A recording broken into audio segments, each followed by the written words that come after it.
All right, and we're live. It has been a minute since I've been on here live doing a Q&A. So first of all, welcome back. Took a little bit of a break. Still been keeping up to date with the YouTube videos. The podcast did return last week as well. So if you want to listen to the audio version of the podcast, that is up on iTunes, Spotify, all that stuff. But today I want to dive into some of your questions, help you guys, as the title says, help you guys build out your basketball nutrition plan. So as you come on, let me know what questions you have. And if you happen to be watching in the past broadcast, first of all, hit the like button. I'd appreciate that a lot. Second of all, hit that subscribe button. And third of all, and perhaps most importantly, go ahead and comment down below topics you want me to cover going forward in my videos and Q&As, all that stuff. What is going on, Rashad? I appreciate you tuning in. Let me know if you have any questions as well, because I have a couple questions I got from beforehand. But as you guys are tuning in live, if you have questions, comment down below and I will get to them on stream. I'll be on here for about 10, 15, maybe 20 minutes, depending on how many questions we get. Right now I have 4. So we'll go ahead and go through those. But again, if you have any topic suggestions, which type of videos you want me to make going forward, let me know below. Now, without any further ado, let's get into the first question, which is, what are my thoughts about caffeine for basketball players? Is it a good thing? Should you stay away from it? What should you do? Now, first of all, if you're a younger player, I wouldn't go crazy with it. I really wouldn't recommend going on caffeine and drinking a ton of energy drinks and coffee until you're finished growing. I'm not 100% sure. I've heard like rumors that caffeine stunts growth. I'm not going to confirm or deny that on here because I haven't done that research recently, so I'm not sure off the top of my head. But in general, you don't really want to overdo the caffeine anyway, and if you're younger, you don't really need it. So just go ahead and eat healthy, eat enough food, stay hydrated, get enough sleep, and you really shouldn't feel like you need caffeine. As you get older, maybe you're in college, you're a pro. Trust me, like I drink tons of caffeine now. Just for some reference, I'm 21, so I'm a little older. Still not super old, but that's my thoughts on that. Now, assuming that you're in a position to use caffeine, it's one of the few substances that is a legitimate performance enhancer. So it is beneficial if you use it correctly and you don't overdo it. You want to make sure, the biggest recommendation I have with caffeine usage is that you want to make sure that you are actually using it as a performance enhancer. Too many athletes and too many people in general, myself included, become dependent on caffeine and feel like they need to use caffeine just to get a decent workout in. And that's not really a great place to be. Again, when it comes to this, listen to what I say, don't watch what I do. This is the one area of nutrition that I kind of am not the best at, because I love coffee. I have my cold brew right here. But if you can help it, especially if you're a younger athlete, try to get yourself in a position where you don't need to rely on caffeine. That's a really good place to be. If you can be in a place where you can use caffeine to get an extra edge, but you don't really need it, that's a really great place to be. And how you can do that is every month, take a week off of caffeine usage. So kind of cycle on and off of caffeine so you don't become super dependent on it. Because once you become dependent on it, it's very difficult to draw back your caffeine usage. Exhibit A right here. Preferred time to sleep. I'll get to that in just a second. I see that question. I appreciate that.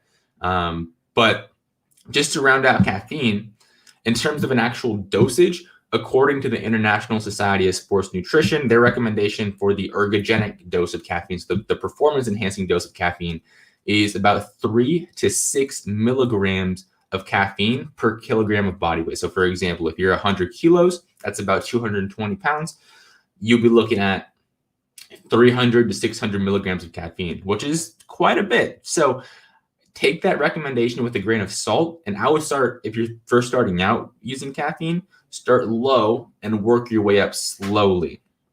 So that way you don't overdo it. Because just as caffeine can help you, if you overdo it, it can really hurt you too.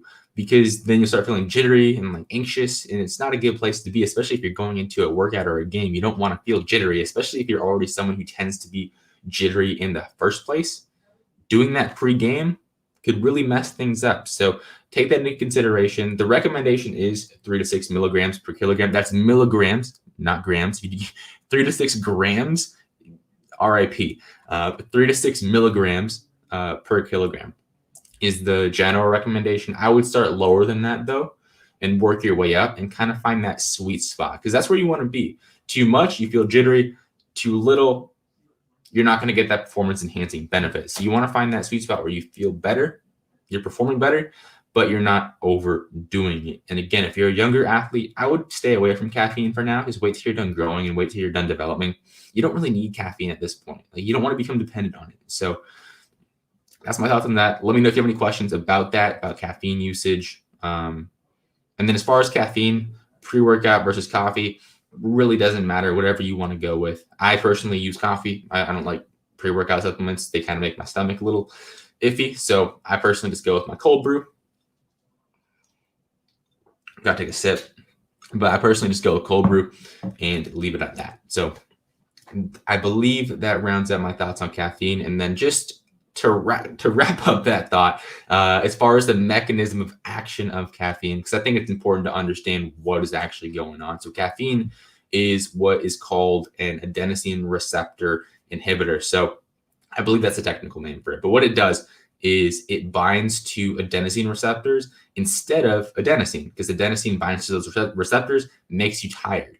Caffeine binds to those receptors and binds in a way that it doesn't completely bind, so it doesn't trigger the same neurological pathway to make you tired. Instead, it just takes up space so adenosine cannot bind, and it keeps you alert and awake. So that's how caffeine works. And then as you drink more and more caffeine, your body becomes tolerant to it, and you need more and more caffeine to get the same effect, because when you drink more caffeine, your body upregulates the production of adenosine receptors. You need more caffeine to kind of take up those spaces, so on and so forth. So it can be a really slippery slope. So that's why I'm saying be careful with caffeine usage. It's a great thing to use. Just use it in a smart way. All right, preferred time to sleep. So this is going to be individual, but in general, you want to get roughly 8 to 9 hours per night. If you're an athlete and you're serious about maximizing every bit of performance that you can squeeze out, 8 to 9 hours. Bare minimum as an athlete, 7. 6 people will say 6 hours is a bare minimum. That just doesn't cut it, especially as an athlete, especially if you're training super often. If you're in a state where you are not training as often or not training as hard, it's kind of a relaxed portion of your off season, which for most of you it's not, because your season is close to ramping up. If you were in that situation where you didn't have such a big recovery demand, you might be able to get away with less sleep. But even then, I would recommend 8 to 9 hours. And that's just something that's going to affect your performance on the court. It's going to improve your performance on the court, but also off the court too. If you're in school, you have work, whatever, you have more focus, you have more energy, you'll just feel better throughout the day. It affects gut health. It affects just about everything. So sleep is insanely important, and I would recommend you get 8 to 9 hours. Now, as far as the timing of those 8 to 9 hours, doesn't matter if you go to sleep at 2 a.m. and wake up at 10 a.m. versus going to sleep at 10 p.m. and waking up at 7 a.m. Yeah, it does. I would recommend you go to sleep earlier than that. Personally, I like to go to sleep around 9:30 to 10 and wake up around 5:30.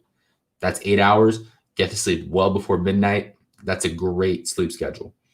Realistically, I would try to get to bed before 11, especially before midnight. I wouldn't recommend going to bed 1 a.m. to 2 a.m. That's just not going to be a good look. I don't recall the exact mechanism why sleep before midnight is better. But I believe there's this saying that for every hour of sleep before midnight, it's like double the amount of sleep. I worded that very poorly, but long story short, getting to bed before midnight and significantly before midnight will be beneficial. And that way you can just be on a more natural sleep schedule instead of going to bed at 3 a.m. and waking up at 11. Sure, you get 8 hours of sleep. It's better than waking up at 6 a.m. after going to bed at 3 a.m., but it's not ideal. So those are my thoughts on sleep timing. Now, as far as how many calories per meal do you recommend for a hard gainer, 6'4", 130 pounds? Calories per meal doesn't really matter. The total calories for the day is what matters. So my answer to that question would be however many calories per meal it would take to meet your calorie goal for the day. So if your goal is to eat 3,500 calories Well, let's go 4,000 just to make the math easy. I'm not good at math in my head. So 4,000 calories per day. If you're eating 4 meals in a day, you're looking at about 1,000 calories per meal, and that's where you want to be.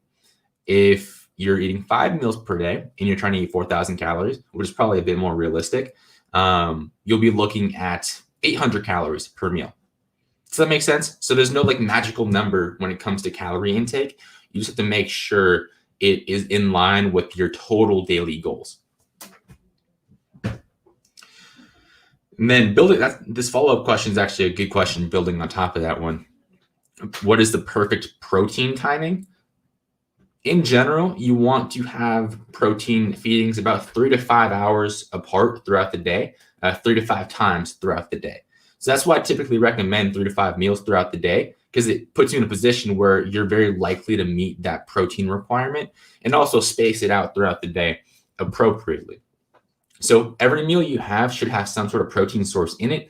Ideally, it'll have about 20 to 40 grams of protein. That's the amount that seems to stimulate muscle protein synthesis maximally. If you're a larger person, obviously you'll need more protein.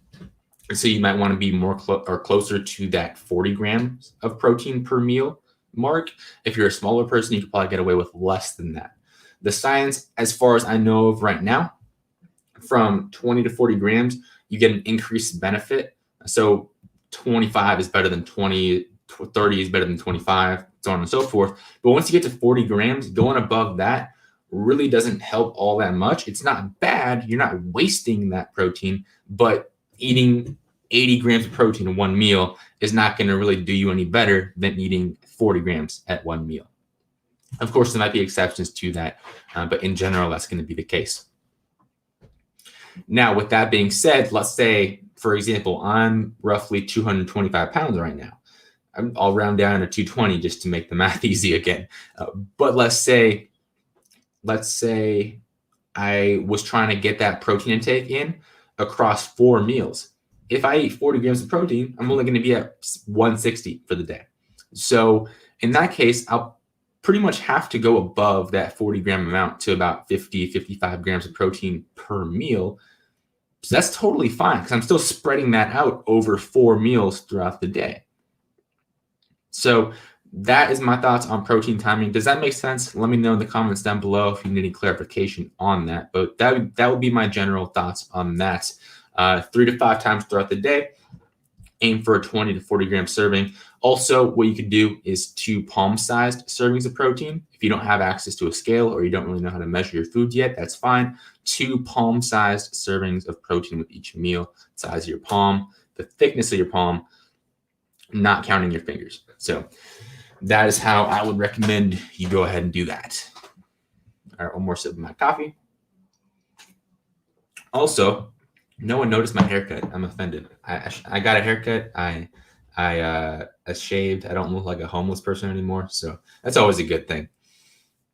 But let's see.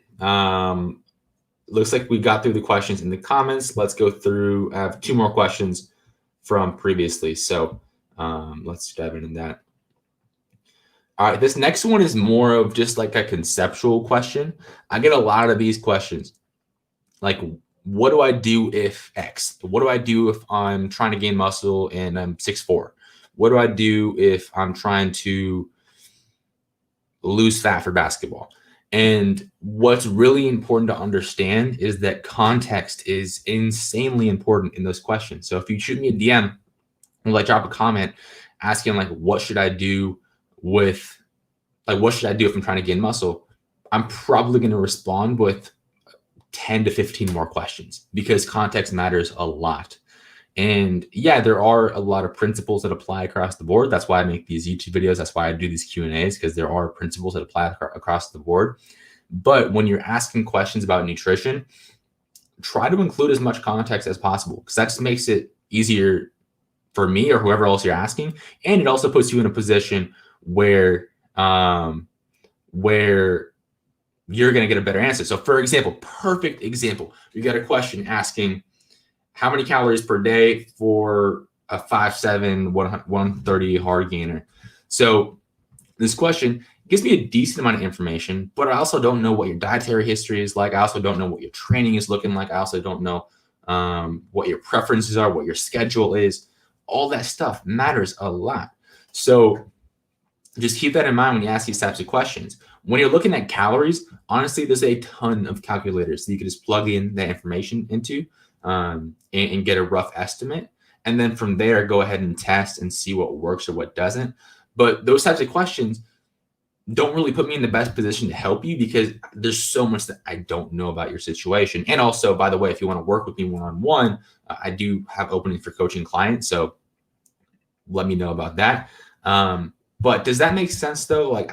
Because what I don't want it to seem like is like I'm not answering your questions or I don't want to answer your questions. No, I would love to answer your questions. Just when you ask questions, include the context there. All right. Is weightlifting helpful for increasing testosterone in the body and growing taller for basketball? I am not sure about the growing taller part. I know weightlifting correctly does not stunt growth. So that's a common myth. People are like, oh, I'm not going to lift weights because it's going to stunt my growth. Doing it correctly, no, you're good. Just make sure you're doing it with correct form, being careful, and you should be good to go. Now, as far as increasing testosterone levels, yeah, lifting weights will boost your testosterone. So that's one of the best ways that you can boost your testosterone. I don't think there's much more to dive into with that question because yeah, lifting weights does increase your testosterone. How important are veggies in our body? Very, very important. Every meal you have should have some sort of color. There are exceptions to that rule, but in general, if you're getting color in with every single meal, you'll be in a good spot. All right, trying to put on weight and muscle. Should I limit my cardio outside of practice and lift more than my team is? Excuse me. So for that second part, lifting more than your team is, assuming your team is lifting 3 times a week and you're on a program. So if your strength coach has you following a specific program, I would follow that. You really don't need to lift excessively to put on muscle. The biggest thing with muscle growth is nutrition. And as a basketball player, obviously cardio is very important. So if you want to limit it to an extent that it's not going to affect your performance in practice, go ahead. But I wouldn't go so crazy as like cut out all cardio because really when it comes to putting on weight, as long as you're in a surplus, you're going to put on weight. If you're lifting weights, you're in a surplus and you're getting enough sleep and recovering effectively and your macros are in a decent spot, you'll most likely put on weight effectively. It's going to take a lot of like excess cardio. So obviously don't go run a marathon every day after practice or don't go run a few miles every day after practice. That's a really common thing basketball players do. They're like, oh, I need to run a mile every day. Like you don't really need to do that. So I wouldn't go crazy like that. Excuse me. But in general, like if you're just doing basic like skill workouts and you're pushing yourself in those skill workouts, I wouldn't stress over it. As long as you're in that calorie surplus, as long as you're eating enough protein, enough carbohydrates, that's the biggest thing. Because if you're training a lot, you're going to need to eat more calories. So if you're struggling to put on weight, you're very likely just not eating enough calories or you're under recovering. So if your sleep schedule is like crap, I would also prioritize that as well. So does that make sense? I wouldn't worry about excessively like limiting your cardio and just cutting it out.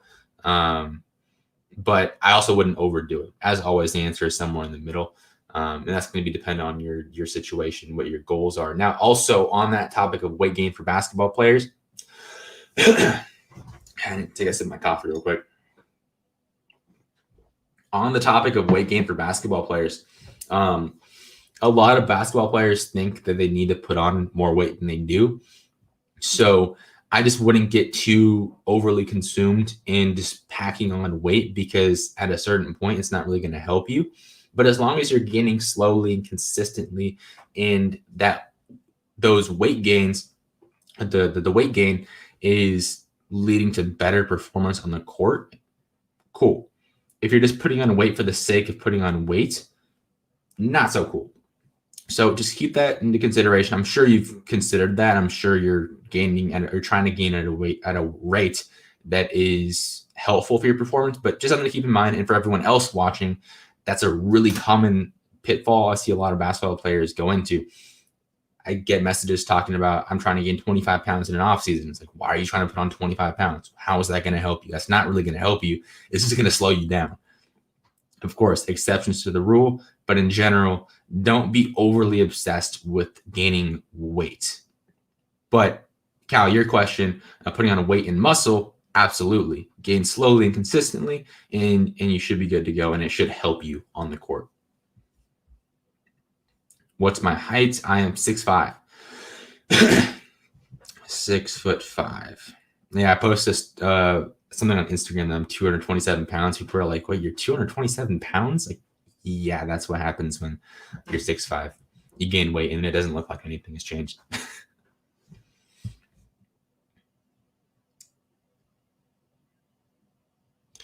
All right. I think this is going to be the last question for today.